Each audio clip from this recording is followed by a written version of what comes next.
In this video, I'm going to show you how to do the split stitch. I use this stitch a lot in my floral hoop designs. I use it for the vines, the stems, stuff like that. It's super easy and very similar to the back stitch, which I have a video on already. I'm using 2 strands of thread, which I'm going to fold over and knot at the end so it becomes 4 strands. 2 strands of thread is what I use the most. I do a lot of 5-inch hoops. So 2 strands usually is the right size for most of the stitches that I do. Similar to the back stitch, you're going to start and just go 1 stitch length forward and pull your thread all the way through. And then instead of going forward with your stitch, you're going to bring it back to the center of your last stitch. So you're going to bring your needle right through the middle of that last stitch and pull it all the way through. And you just keep doing that over and over again.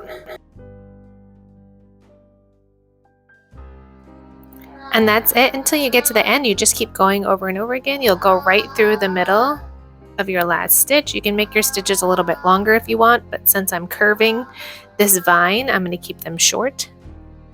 This is going to be a vine with a bunch of leaves and flowers coming off of it. I'll also use this stitch for the little branches coming off the leaves.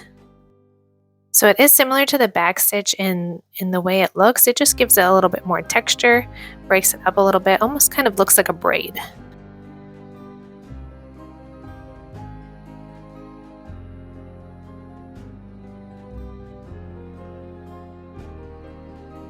This is one of the oldest embroidery stitches, and it can also be used for stitching letters if you want to add a little bit more texture to letters and numbers.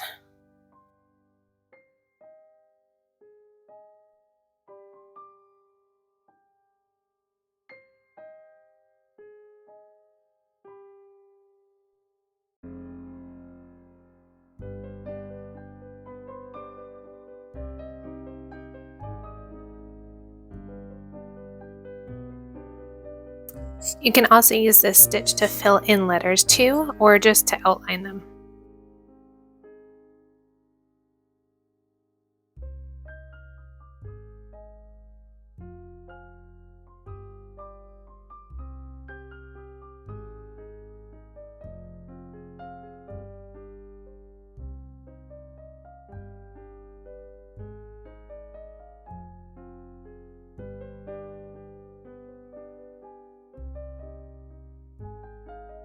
Next week, I'm going to show you how to take the 3 stitches that I've shown you so far, so the split stitch, the colonial knot, and the back stitch, and we are going to make a very cute hand embroidered bow headband. So stick around for that. It's very cute for spring gifts, birthdays, or baby showers. I'll post it next Thursday.